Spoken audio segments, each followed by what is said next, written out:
Today I'm going to talk about 10 things that we do as parents and teachers that get in the way of teaching our child how to read. Now, never fear, you don't have to do all 10 of these things.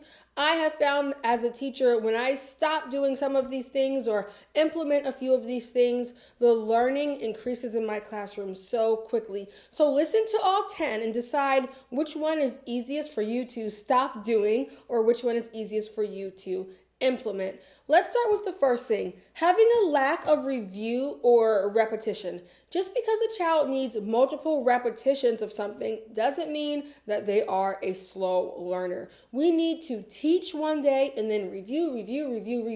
You need to constantly be reviewing things. You cannot teach a sight word or you cannot teach a sound on Monday and then never let that child practice that sound and then a week later expect them to remember that sound. Or even practice it for a week and then 3 weeks later expect them to remember it. Research shows that in schools, kids need about 4 to 6 weeks of reviewing something. And as individuals, they may need about up to 26 times to review a topic in order to really master it. The next thing that we tend to do is we lack real-world application of reading and writing. In terms of reading, this means if you teach a child a particular skill, then they should immediately be working with that skill in what they are reading. The same thing for writing. I've said it a bunch of times. I will say it again.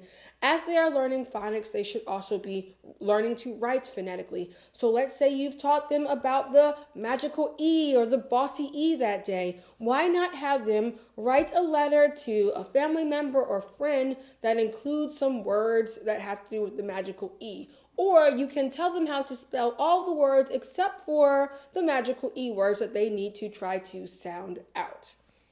The next thing that we unfortunately do that's so annoying to me, so annoying that I have an angry face, is we provide inappropriate reading materials. Well, what does this mean? That means if a child has learned certain phonics concepts, do not give them reading materials and expect them to read what they have not yet learned. Let me give you an example. I went on a tour of one school and I heard a child struggling with some book. And I kind of looked over the shoulder and I thought, why is this child reading this book when clearly they do not know some of the sight words in the book? That just makes it a struggle process for you and the child. I really love these little Bob books because they only have sounds and sight words that the child has read and learned in previous books. You'll see a lot of these out in the store. We have like the little Pinkalicious ones. I've seen the Ryan's Toys Review ones now. I've seen Pete the Cat. I've seen Fancy Nancy. And all of those books have words that are inappropriate for a child to be reading when they're learning how to read. For example, they might have the word again, and that's a sight word that they might not learn until down the road.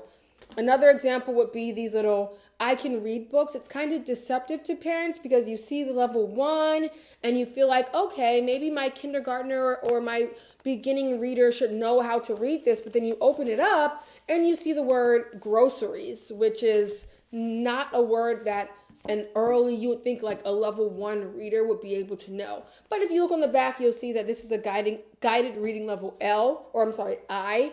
And that's not a beginning reader.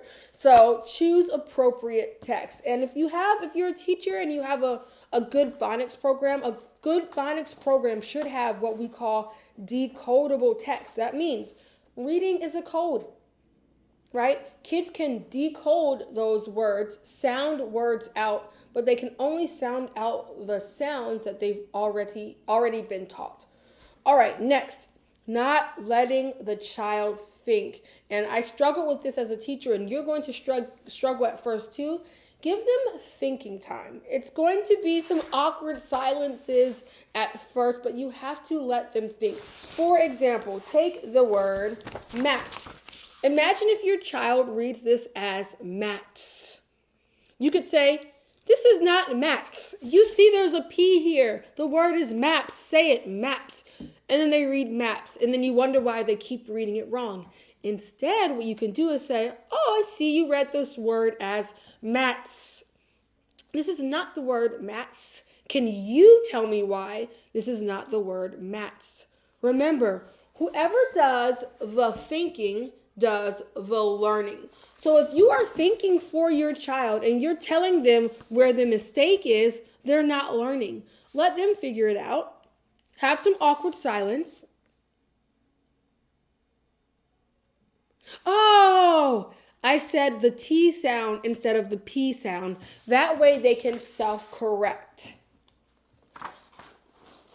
Time lost. Now, this is something more of in the classroom and transitions where it's basically the teachers aren't getting enough time to teach the lesson. And we can kind of think about that at a home level where are you making the time? Are you making your 20 minutes a day? Are there other random things that you're doing where you could be teaching the reading lesson and instead, you're doing something else? So think about that. Think about where you can throw in a lesson here or there. Here's a big one. Limited teacher knowledge of phonics and linguistics. This is such a big one. As a beginning teacher, I was teaching third grade in 2011 for my first year, and I did not expect to have to teach phonics. And when they brought out this phonics program, my eyes were like, what? I don't remember learning how to read through phonics. How in the world can I teach this? And I don't know what the sounds are that the letters make. I had to eventually learn how to read phonetically all over again in order to be able to teach the children. And I'm going to tell you what, I did not learn my first year teaching and I did not learn my second year teaching. And so the kids, they made really good gains, but not as good as kids that I'm teaching now when I really know what I'm talking about. So luckily for you, though, you don't have to go and be a master at linguistics. All you have to do is read your text. If you have basically a pretty good phonics book that you're using to teach out of, even like the 100 easy lessons book that I recommend, they tell you, here are the sounds. Here's what you should say. Say b and not b. Here are the different ways that our mouths move when we make these various sounds. So all you have to do in a lot of cases is read the teacher's manual. I'm telling you guys, this one really helped me.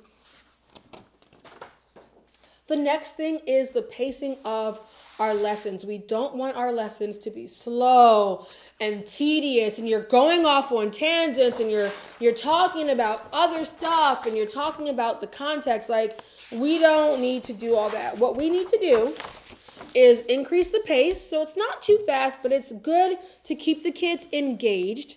And you're teaching only the highest impact material that's going to affect their reading, which is blending, dictation, so them writing down the things that you're saying, word building, and reading and writing those decodable texts that I was talking about. So getting that practice in. One thing that I just want to throw in here that what I take away from this, that I think is an easy takeaway from this pacing is, don't do stuff that doesn't have to do with the child learning how to read. Why are you spending 5 minutes struggling with your child to put the date on the paper? That has nothing to do with reading.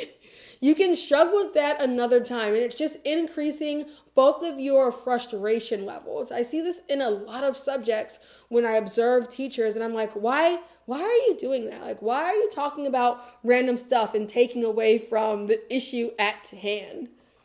And a lack of assessment. So we have got to monitor progress. Some people don't like the word test.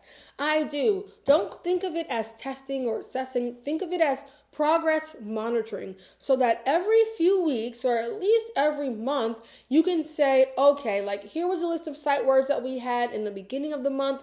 Let me see which ones you know. Okay, you've mastered these. I can take them out and stop wasting time on them, and I'm going to keep in these words and increase your repetition of these words so that you can know them. So if you don't assess, you don't know how a child is doing, and things might just take a lot longer than if you would just assess to find out how they are doing. That's something that's really easy for you to do. The next part of the research says that we should not leave multisyllabic words until for second grade or later. And we often do this, that we need to introduce more complicated words earlier. And I think part of this is because a child can decode words that have multiple syllables, and they need practice earlier. So the earlier we can get them practicing those words, the better. Upping those expectations.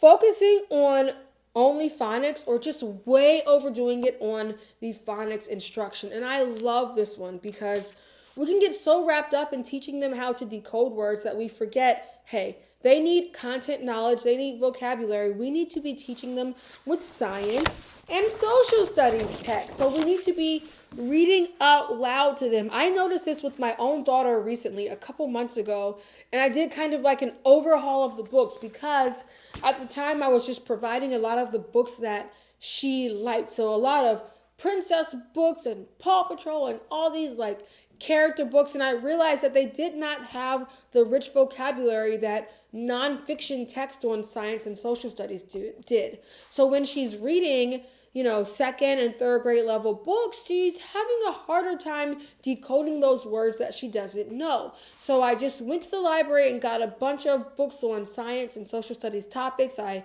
just got a bigger variety and started reading them out loud. And I immediately within a month saw an increase in the words that she was able to decode. So this is something so easy that you can do, introducing science and social studies books into your classroom or homeschool. That also goes for videos. That's not part of the research, but I believe that goes for videos as well, and games about science and social studies. So that is all. Those are the 10 things that we do that kind of get in the way. So I want to know, which one of these do you guys think that you can take and implement right now in your classroom, in your homeschool? Have you already started to implement some of these things, and how has it been? Let me know, maybe on Instagram, because I have no comments here on YouTube. All right, guys, I'm going to go. I hear the kids. We're supposed to be making some snow right now, so I'm going to go do that with them. Bye-bye.